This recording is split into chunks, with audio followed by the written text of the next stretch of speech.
Hello दोस्तों, आप लोग कैसे हैं। आप लोगों का स्वागत है A7 लर्निंग में। इस चैनल के माध्यम से आप लोगों को डेली डिक्टेशन और आउटलाइन दोनों प्रोवाइड किया जाता है। यदि इसका PDF चाहिए तो हमारे टेलीग्राम चैनल से जुड़ सकते हैं, वहां से PDF ले सकते हैं। इसका लिंक हमारे डिस्क्रिप्शन वीडियो में दिया गया है, वहां से जा करके ग्रुप को ज्वाइन कर सकते हैं। इस पर डेली आप लोगों को डिक्टेशन बोला जाता है 3 अलग अलग स्पीड में। पहला स्पीड 70 का, दूसरा 80 का और तीसरा 90 का। स्टार्ट करते हैं। 70 वर्ड प्रति मिनट स्टार्ट होगा 5 सेकेंड बाद।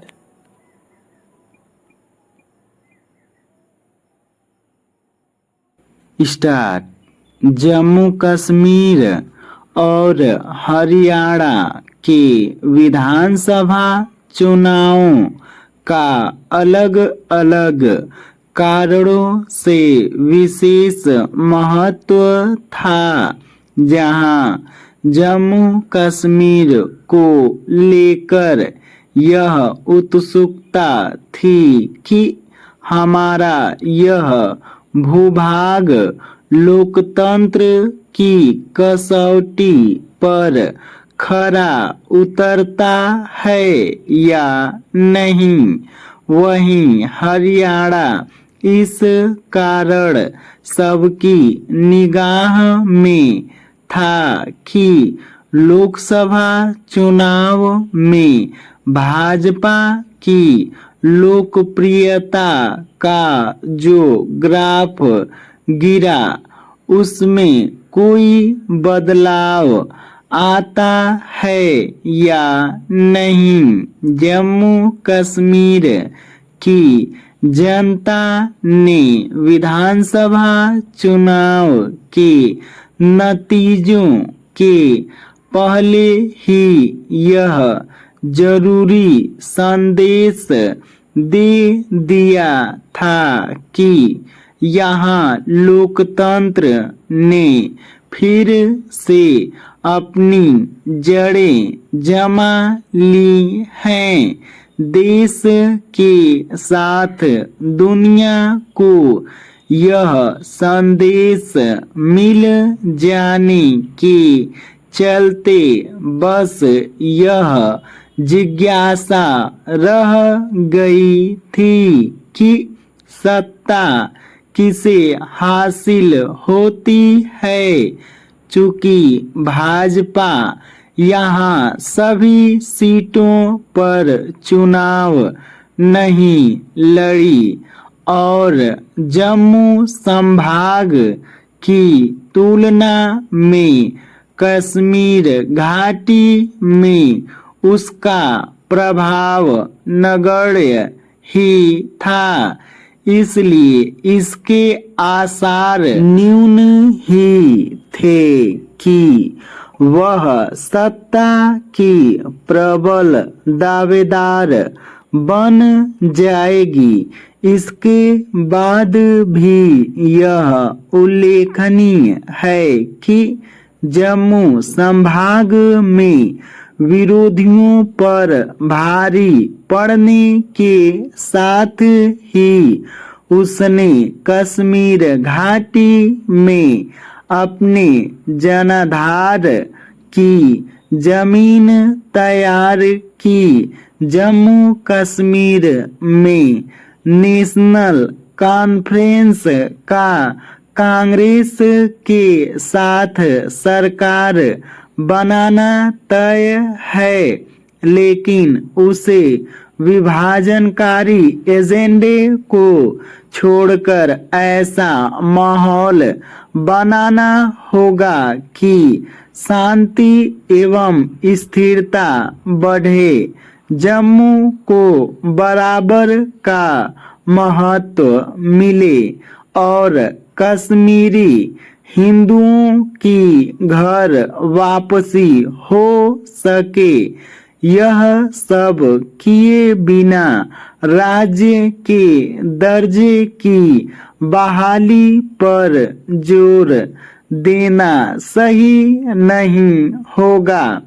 इसमें कोई संदेह नहीं कि हरियाणा के नतीजे अप्रत्याशित रहे। इस कारण और भी क्योंकि चुनाव के पहले यह माहौल बना दिया गया था कि कांग्रेस की आसानी से वापसी होने जा रही है। यदि ऐसा नहीं हो सका और भाजपा ने पहली बार से अधिक सीटें लेकर रिकॉर्ड तीसरी बार सत्ता हासिल कर ली तो इसका कारण केवल यही नहीं कि उसने अपनी नीति रणनीति बदली बल्कि इसलिए भी कि कांग्रेस अकारण अति आत्मविश्वास का शिकार हो गई। लगता है उसने यह समझ लिया था कि वह लोकसभा चुनाव की तरह दुष्प्रचार के सहारे अपने पक्ष में माहौल बना लेगी। उसे समझना चाहिए कि काठ की हांडी बार बार नहीं चढ़ती। कांग्रेस ने एक गलती यह भी की कि उसने भूपेंद्र सिंह हुड्डा को कुछ ज्यादा ही अधिकार संपन्न कर दिया। हैरानी नहीं कि उनके कारण ही जाट बनाम गैर जाट का मुद्दा सतह पर आया और वह कांग्रेस पर भारी पड़ा।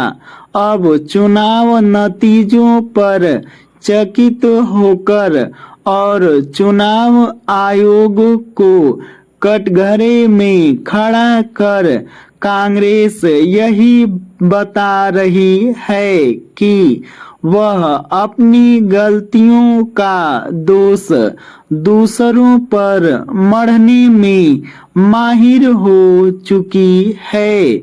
हरियाणा के चुनाव परिणामों से भाजपा का मनोबल बढ़ना स्वाभाविक है क्योंकि एक तो वह लोकसभा चुनाव नतीजों के बाद बने नकारात्मक माहौल को दूर करने में सफल रही और दूसरे महाराष्ट्र झारखंड समेत अन्य राज्यों के आगामी विधानसभा चुनावों के लिए उसे अतिरिक्त ऊर्जा मिल गई। ये डिक्टेशन 70 वर्ड प्रति मिनट समाप्त हुआ। अब स्टार्ट होगा 80 वर्ड प्रति मिनट 5 सेकेंड बाद।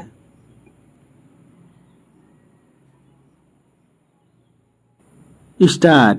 जम्मू कश्मीर और हरियाणा के विधानसभा चुनावों का अलग अलग कारणों से विशेष महत्व था। जहां जम्मू कश्मीर को लेकर यह उत्सुकता थी कि हमारा यह भूभाग लोकतंत्र की कसौटी पर खरा उतरता है या नहीं, वहीं हरियाणा इस कारण सबकी निगाह में था कि लोकसभा चुनाव में भाजपा की लोकप्रियता का जो ग्राफ गिरा उसमें कोई बदलाव आता है या नहीं। जम्मू कश्मीर की जनता ने विधानसभा चुनाव के नतीजों के पहले ही यह जरूरी संदेश दे दिया था कि वहां लोकतंत्र ने फिर से अपनी जड़ें जमा ली हैं। देश के साथ दुनिया को यह संदेश मिल जाने के चलते बस यह जिज्ञासा रह गई थी कि सत्ता किसे हासिल होती है। चूंकि भाजपा यहाँ सभी सीटों पर चुनाव नहीं लड़ी और जम्मू संभाग की तुलना में कश्मीर घाटी में उसका प्रभाव नगण्य ही था, इसलिए इसके आसार न्यून ही थे कि वह सत्ता की प्रबल दावेदार बन जाएगी। इसके बाद भी यह उल्लेखनीय है कि जम्मू संभाग में विरोधियों पर भारी पड़ने के साथ ही उसने कश्मीर घाटी में अपने जनाधार की जमीन तैयार की। जम्मू कश्मीर में नेशनल कॉन्फ्रेंस का कांग्रेस के साथ सरकार बनाना तय है, लेकिन उसे विभाजनकारी एजेंडे को छोड़कर ऐसा माहौल बनाना होगा कि शांति एवं स्थिरता बढ़े, जम्मू को बराबर का महत्व मिले और कश्मीरी हिंदुओं की घर वापसी हो सके। यह सब किए बिना राज्य के दर्जे की बहाली पर जोर देना सही नहीं होगा। इसमें कोई संदेह नहीं कि हरियाणा के नतीजे अप्रत्याशित रहे। इस कारण और भी क्योंकि चुनाव के पहले यह माहौल बना दिया गया था कि कांग्रेस की आसानी से वापसी होने जा रही है।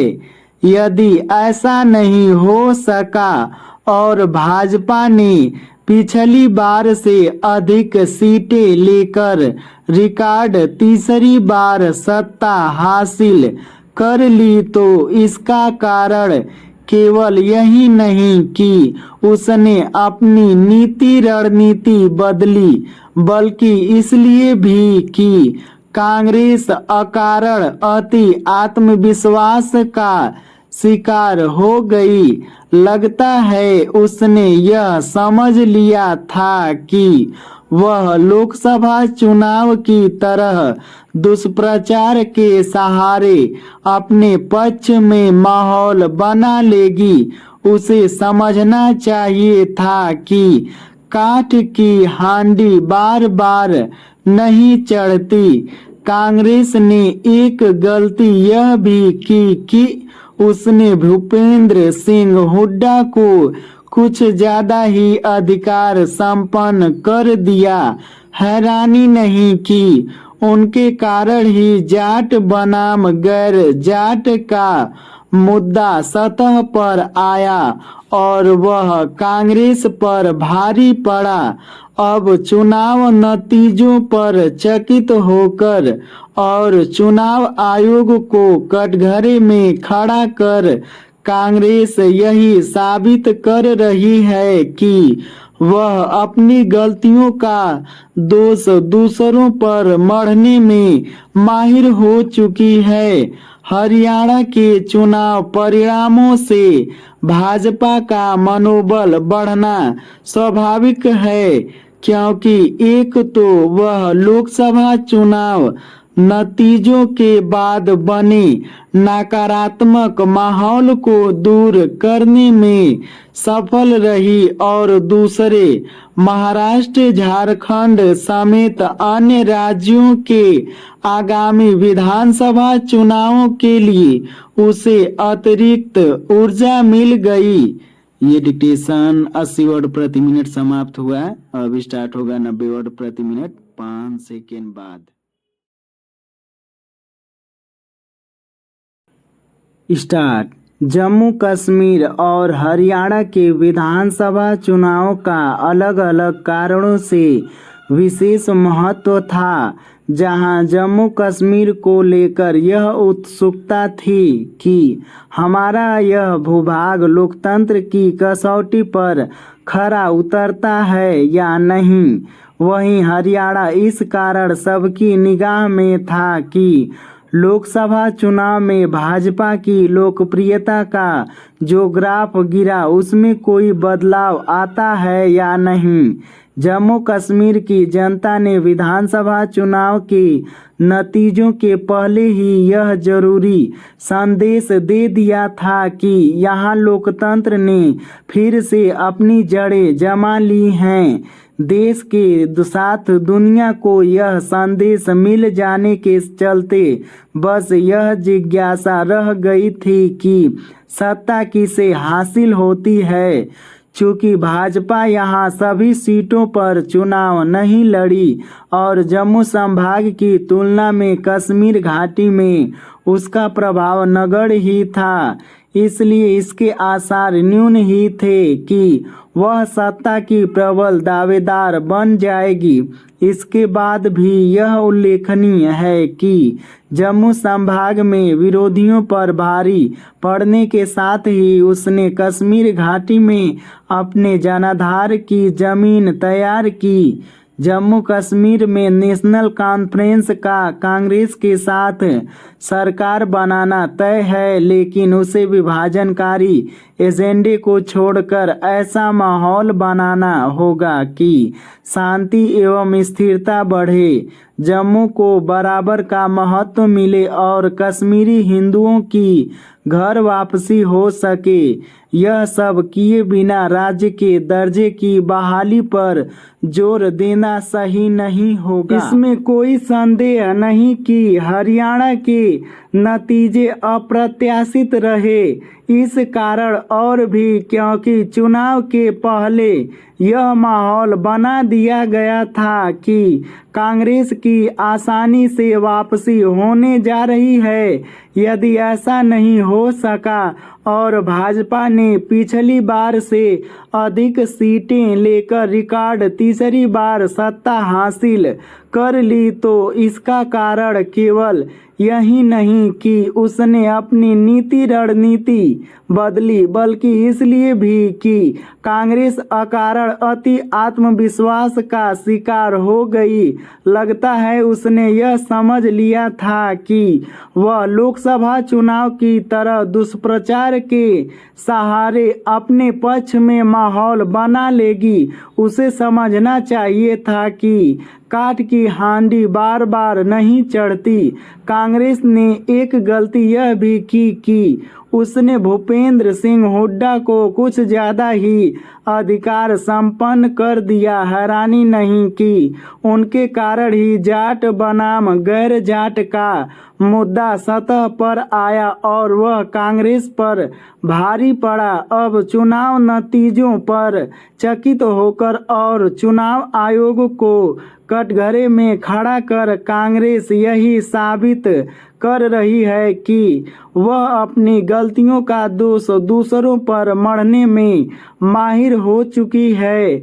हरियाणा के चुनाव परिणामों से भाजपा का मनोबल बढ़ना स्वाभाविक है, क्योंकि एक तो वह लोकसभा चुनाव नतीजों के बाद बने नकारात्मक माहौल को दूर करने में सफल रही और दूसरे महाराष्ट्र, झारखंड समेत अन्य राज्यों के आगामी विधानसभा चुनावों के लिए उसे अतिरिक्त ऊर्जा मिल गई।